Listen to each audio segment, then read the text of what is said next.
Hi guys, try nyo naman po itong 2010 Toyota Altis Automatic namin. Plate ending 1, top of the line, lady owned, registered. Check natin yung loob.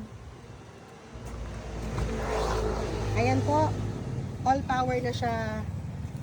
Gas and go na lang. Walang issue, gagamitin nyo na lang. Makakapal pa ang mga upuan. May armrest pa yan. Automatic transmission yan guys. 275,000 pesos na lang yan. 275,000 pesos. Mauuwi nyo na po ito. Sa 275,000 pesos, mauuwi nyo na ito. Ayan.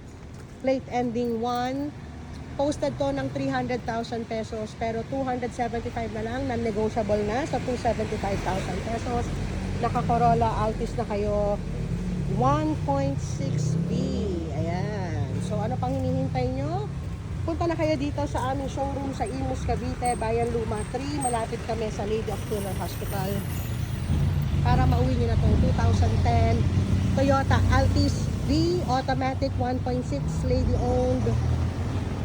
Low mileage pa. So, punta na kayo dito. 275,000 pesos. Post na lang number ko sa Viber at sa WhatsApp. Punta na kayo dito guys, 275 pesos. Meron na kayong Toyota Altis 2010.